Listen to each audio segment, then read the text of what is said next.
There is something water needs in order to freeze, and it is not cold. Cold is not enough on its own. Water sitting at -8 degrees will remain liquid indefinitely if it is missing this one thing, and the moment you give it, the entire container turns solid in about a second. Two honest things before we go further, because I'm not going to spring either on you halfway through. The first is that the bottle does not make ice. A freezer does the cooling. What the bottle does is prevent the water from freezing while it gets cold, and that is a completely different job. I will explain exactly how in a few minutes. The second is that what forms when you trigger it is not a solid block of ice. It is slush, and there is a genuinely interesting physical reason for that which almost nobody explains. I will give you that too, because it is the difference between understanding this and repeating it. And one more thing I will come back to at the end. This is not a party trick that somebody invented. It is happening right now in the clouds above your head. It is the reason aircraft carry de-icing equipment. And there are animals that survive being frozen solid because they have evolved to control it. Let me start with what freezing actually is, because everybody has the wrong picture.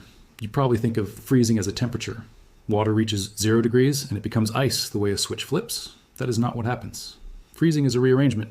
Liquid water is a chaotic crowd of molecules sliding past one another in no particular order. Ice is those same molecules locked into a rigid crystal lattice in a specific repeating pattern. And here's the part that matters. Building that lattice has to start somewhere. One tiny group of molecules has to happen to line up in the right arrangement and stay there long enough for others to join. And that first cluster is what physicists call a nucleus. Scientists call the whole process nucleation, and it is the thing water needs that is not cold. Once a nucleus exists, the rest is fast. Molecules join the existing crystal far more easily than they form a new one from nothing.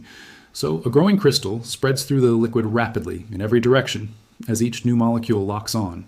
But that first cluster is genuinely hard to form. In perfectly pure water, in a perfectly smooth container, undisturbed, the molecules will keep failing to organize, and the water will stay liquid well below 0. So the temperature is not the trigger. The temperature makes freezing possible. The nucleation event makes it happen. And that is why cold on its own is not enough. Now, in the real world, water almost never has this problem, and this is why nobody notices. Ordinary water is full of nucleation sites. There are dust particles, mineral fragments, and dissolved impurities floating in it. The container has microscopic scratches and rough spots on its walls. There are tiny air bubbles clinging to surfaces. Every single one of those is a place where the first crystal can get started, because a rough surface or a foreign particle gives molecules something to organize against rather than having to do it from scratch. That is why the water in your ice cube tray freezes at 0, dependably, every time. It is not that the water is different, it is that it has 1,000 places to begin. Take those away, and water becomes remarkably reluctant to freeze. So now I can tell you what the bottle is actually doing. It is not making anything cold, it is removing the opportunities. Smooth internal walls with no scratches, no crevices, and no rough surfaces. Clean water with as little particulate as possible. A sealed container so nothing gets in. And crucially, no disturbance while it cools, because vibration and movement can themselves trigger nucleation. Put water like that into a freezer, leave it completely alone, and it will pass 0 degrees and keep going, still liquid, sitting at -5, -8, -10, waiting for something to start it. That state has a name. It is called supercooling, and the water in that bottle is genuinely a liquid below its own freezing point. It is also, in physics terms, in a metastable state, which means it is balanced somewhere it does not want to be, held there only by the absence of a trigger. And the moment you provide one, it goes. This is not a recent discovery either, and the history is worth a moment. Supercooling was observed and reported in the early 18th century by Daniel Gabriel Fahrenheit, the same man whose name is on the temperature scale. He noticed that carefully prepared water could be cooled below its freezing point and remain liquid, and that disturbing it caused it to freeze immediately. Think about what that means for his other work. He was in the business of building precise thermometers and defining fixed reference points, and one of the standard fixed points anybody would reach for is the temperature at which water freezes. And here was water refusing to freeze at that temperature reliably under conditions he could reproduce. That is not a curiosity to a man calibrating instruments. It is a genuine problem, and the fact that he investigated it rather than dismissing it is precisely the sort of thing that separates careful experimental work from casual observation. So this effect has been known and documented for around 300 years, and it is still taught, still demonstrated, and still not widely known outside physics classrooms. Now, the trigger, because this is the demonstration. There are 3 things that will do it. The first is a sharp mechanical shock. Wrap the bottle firmly on a table or knock it against something. That shock creates the disturbance needed for the first crystal, and it starts at the point of impact. The second is introducing a seed crystal. Drop a small piece of ice into the water, or pour the supercooled water onto an ice cube. That ice is already a crystal lattice, and it gives the molecules a ready-made template to join, which is by far the most reliable trigger there is. The third is any foreign object. Drop in a grain of sand, a speck of dust, or even open the bottle and let it contact the air, and the crystal will begin. And what you see is genuinely striking. The freezing front moves outward from the trigger point, visibly, through the liquid, as a wave. In a clear bottle, you can watch it travel from one end to the other in about a second, turning transparent liquid into opaque white as it goes. If you pour supercooled water onto an ice cube, you can build a tower because the water freezes on contact as it lands. And the tower is worth doing rather than the tap, because it is the version that makes the mechanism obvious. Each drop arrives liquid, touches the crystal that is already there, and joins it instantly. You are watching nucleation happen one drop at a time, at a speed you can follow with your eye. And the structure grows upward as fast as you pour. That is not a trick, and there is nothing in the bottle but water. Now let me deal with a doubt some of you are sitting with, because it is the right question. You are thinking that this must be some special water, or something dissolved in it, or a container with something in it. It is not. It is ordinary water in an ordinary bottle, and the entire preparation is cleanliness, smoothness, and being left alone, which is precisely why this is a good demonstration rather than a trick. There is nothing hidden. What you are watching is a physical property of water that is present in every glass you have ever poured, normally masked by the fact that ordinary water always has somewhere to start. Now, the thing I promised about slush, because this is where most explanations stop, and it is genuinely the most interesting part. When you trigger a supercooled bottle, it does not turn into a solid block of ice. It turns into slush, meaning a mixture of ice crystals and liquid water. And the reason is a piece of physics that runs through this entire subject. When water freezes, it releases heat. That sounds backwards, and it is not. Turning liquid into a solid crystal releases energy, and it is exactly the same energy you have to put in to melt ice, which is called the latent heat of fusion. That number is large. Melting a gram of ice absorbs about 80 times the heat you would need to warm that same gram of water by 1 degree. So follow what happens inside your bottle. The water is sitting at, say, -8 degrees. You trigger it. Crystals begin forming, and every crystal that forms dumps latent heat into the surrounding liquid. That heat warms the mixture, and the mixture cannot rise above zero because above zero the ice would melt. So what happens instead is that the whole contents climb to 0 degrees and stop there, at which point the freezing stops because there is no longer any temperature difference driving it. So the fraction of the water that can freeze instantly is limited by exactly one thing, which is how far below zero you managed to get before you triggered it. That gap is your budget, and the latent heat spends it. At -8 degrees, you can freeze roughly 1/10 of the water instantly. The rest stays liquid at 0. And it will only freeze if you leave it in the freezer to lose more heat, which is why what you get is slush rather than a block.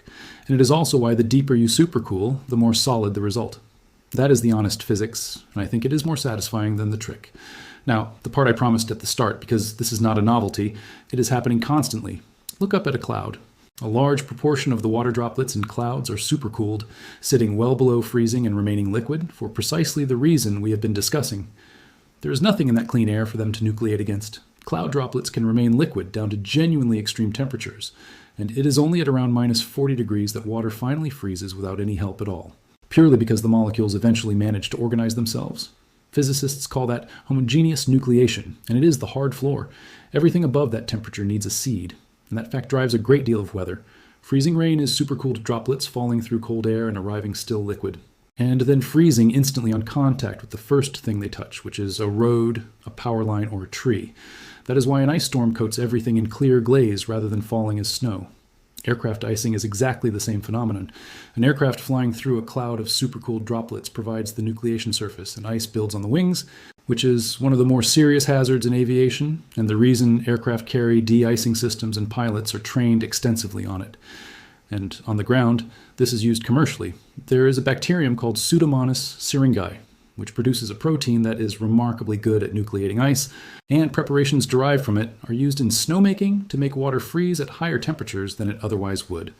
So a ski resort is deliberately adding nucleation sites to water in order to defeat the exact effect we are discussing.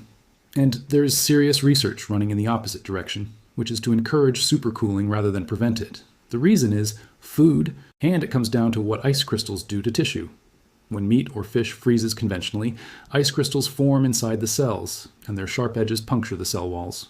When it thaws, all the liquid that was inside those cells runs out, which is why thawed food loses moisture and texture, and why frozen fish is never quite the same as fresh. If you could hold food below freezing without letting it crystallize, you would get the preservation benefit of low temperature with none of the structural damage. That is exactly what supercooled storage research aims at, and it is being pursued seriously in food science and, more ambitiously, in organ preservation for transplantation, where extending the window that an organ remains viable would save a great many lives. Both of those are enormously difficult, because holding a large volume of anything supercooled for a long time without a single nucleation event is far harder than holding a small bottle for a few hours. But the goal is the same physics you can watch on your kitchen table, scaled up and made reliable. And then there is the biology, which is the part I find genuinely remarkable. A number of animals survive winter by controlling nucleation rather than avoiding cold.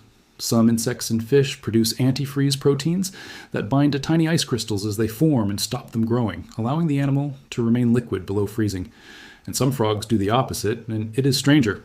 They allow ice to form deliberately in the spaces between their cells, while flooding the cells themselves with glucose to protect them. The animal effectively freezes with no heartbeat and thaws out in spring. That is not a curiosity. That is an animal that has evolved to manage the same physics happening in your bottle. And while we are here, it is worth saying that this is not the only strange thing water does, because supercooling tends to be presented as an isolated oddity, and it is not. Water expands when it freezes, which almost nothing else does. Nearly every substance on Earth contracts as it solidifies, because the molecules pack more tightly. Water's crystal lattice is more open than its liquid state, so ice is less dense than water. That single anomaly is why ice floats, which is why lakes freeze from the top down rather than the bottom up, which is why fish survive winter, and which is why frozen pipes burst. Water also has an unusually high heat capacity, meaning it takes an enormous amount of energy to change its temperature. That is why the sea moderates the climate of coastal regions, and why a hot water bottle stays warm for hours. And it has a very high latent heat of fusion and vaporization, which is the number I gave you earlier, and which is why sweating cools you so effectively and why ice keeps a drink cold rather than simply diluting it. Every one of those properties is unusual, and together they are the reason the planet works the way it does.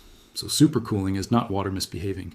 It is one more entry on a list of things this extremely ordinary substance does that almost nothing else does. And we take all of them for granted because we grew up surrounded by it. Now, how to actually do it, because this is genuinely worth trying. You need water, a container, a freezer, and patience. For the water, use distilled or purified if you can. Tap water works, and it works less reliably because dissolved minerals give you nucleation sites.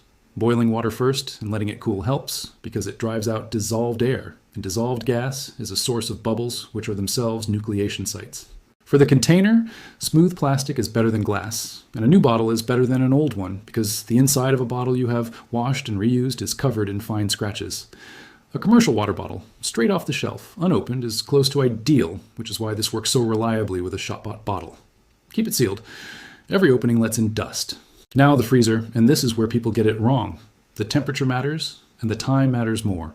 You want the bottle to reach somewhere in the region of -5 to -10 degrees Celsius, and you want it to get there slowly and undisturbed.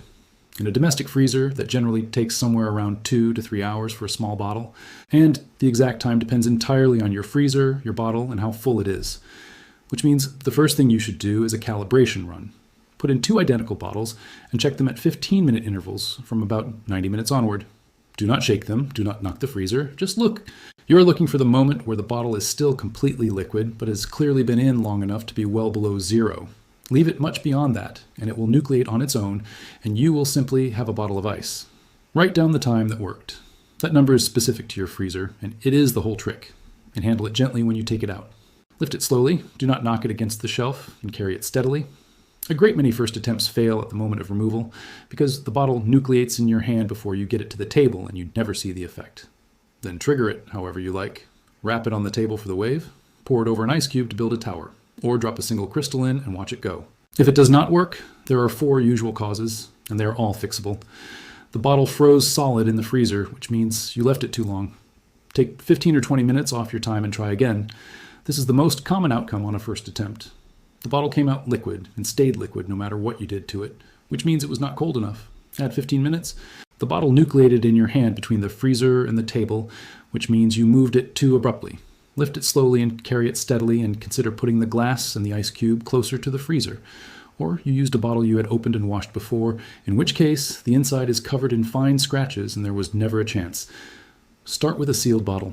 There's a fifth possibility worth knowing, which is that some freezers cycle their compressor hard enough to vibrate the shelves, and that vibration alone can nucleate a bottle.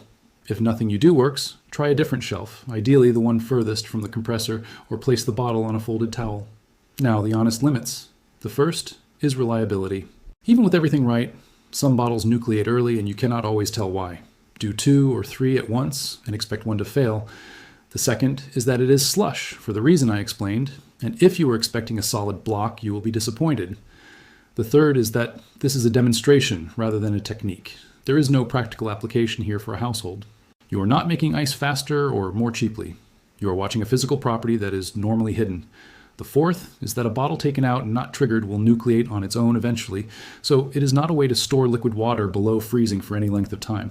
And the fifth is that reused bottles work poorly, which is the most common reason somebody tries this and concludes it does not work. On safety, there are 3 things. Do not use glass. A glass bottle in a freezer that then freezes internally can crack, and glass full of ice with sharp edges is a genuinely bad thing to be handling. Plastic only. Never freeze a sealed carbonated drink to attempt this. Water expands when it freezes, and carbonated liquid is already under pressure, and cans and sealed bottles genuinely burst in freezers. That is a well-known way to make a mess and a hazard at the same time. And do not put supercooled liquid in your mouth or drink it directly from the bottle. If it nucleates while you are drinking it, you have a mouthful of ice at 0 degrees forming against your tongue, and there is no good reason to find out how that feels. Beyond that, this is about as safe as demonstrations get. It is water in a plastic bottle. So, this week, if you want to try it, here's the order I would do it in. First, buy 2 small bottles of purified water and do not open them. That single decision solves most of the problems people run into. Second, do the calibration run. 2 bottles, checked every 15 minutes from 90 minutes onward, written down. Do not skip this, because every freezer is different and the whole thing hinges on timing. Third, have your ice cube and your glass ready on the table before you take the bottle out, so you are not carrying it around looking for things. Fourth, lift it slowly and set it down gently. And fifth, if it fails, put the second bottle in and adjust your time. It is genuinely a matter of finding your own number. Tell me in the comments what timing worked in your freezer and what temperature your freezer runs at if you know it. I read every one of these, and that combination is the single most useful thing anybody can post, because everyone else's freezer is different and almost nobody publishes their numbers. Here's the thing worth keeping from all of it. We are taught that water freezes at 0 degrees, and it is one of the first facts anybody learns about the physical world. It is not quite true. Water freezes at 0 degrees when it has somewhere to start, and almost all water in the everyday world does, which is why the simplification works and why nobody notices. Take away the dust, the scratches, the bubbles, and the disturbance, and water will sit there well below its own freezing point, perfectly liquid, waiting for permission. That is happening in the clouds above you right now, on a scale beyond counting. It is why freezing rain coats a road in glass. It is why aircraft carry de-icing equipment. And there are frogs in the woods that survive winter because they learn to control it, all of which is sitting inside an unopened bottle of water and about 2.5 hours of doing nothing.